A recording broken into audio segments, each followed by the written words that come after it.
Our meteorologist Robert Speta. A little bit of a different look at the update today. I'm not going to go in front of the green screen. I actually want to talk about kind of the dynamics behind what is going on out here east of Asai, San Mindanao, just towards the west of Guam, with possible Paeng. And I continue to say possible because right now, nothing says this 100% will develop into something. By the way, Obet also still off here towards the north, really just continuing to be disrupted and sheared apart. Barely a tropical depression. This was never named, by the way, according to JMA. Only Picasso did upgrade it. But let's take a look back towards the east, where this is bringing some scattered showers across parts of Yap, shown right there. Even over towards Guam, looking at some thunderstorms.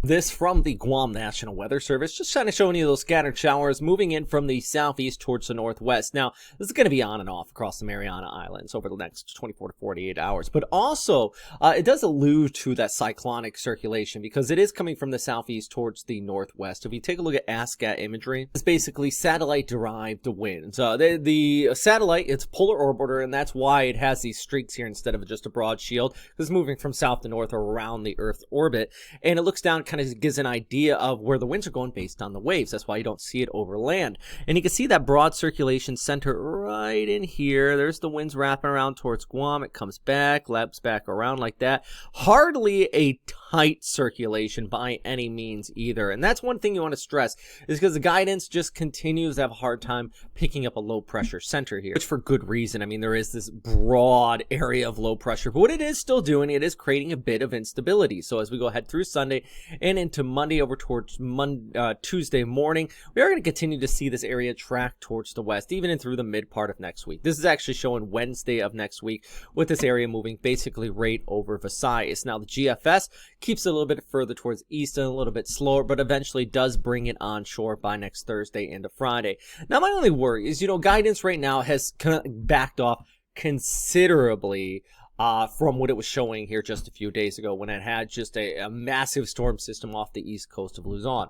On the flip side of that, though, with how slow this is, if this does get organized and that low-level center starts to consolidate from what we are seeing right now in ASCAT imagery, you see just this broad circulation, very just disrupted, then we could see some strengthening out of this. There's moisture for this to tap into. Sea surface temperatures out here are warm, but you do have the shear line off here towards Taiwan that is dipping down towards the south. That is going to help increase the gradient on the north side of this, at the very least, bringing high winds all the way up through places like Casiguran, even in the Santa Ana, at least tropical storm strength gust. But at least at this time, nothing screams this is going to wrap up into a stronger storm system than a broad monsoonal low, maybe a tropical depression.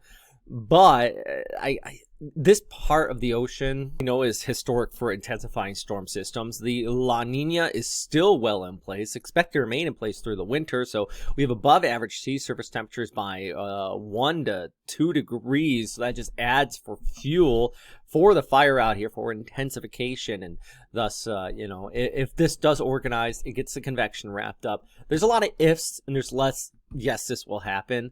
Then I would like at this time, without, recon out here, it is the information available. And this is just looking at the GFS through Friday and then the Saturday, just kind of shows that area wrapping up. But like I said, whenever I see this in this part of the ocean, pending,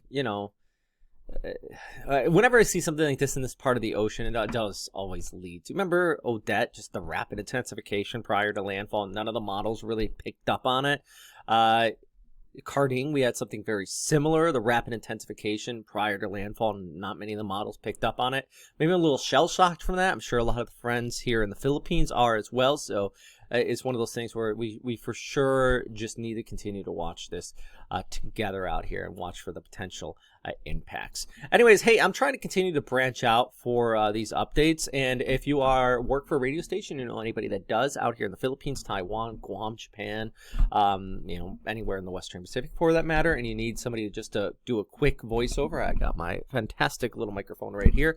30-second to a 1-minute recording daily, I would be up for. Just give me a shout. Maybe we could just talk about something. Maybe you could donate to our Patreon just as compensation, which I know a lot of you do. And big thanks for everybody that does continue to donate to our Patreon. It makes these updates possible. As always, thanks for watching, guys. I hope you have a fantastic day. And yeah, we're going to continue to watch this tropical area.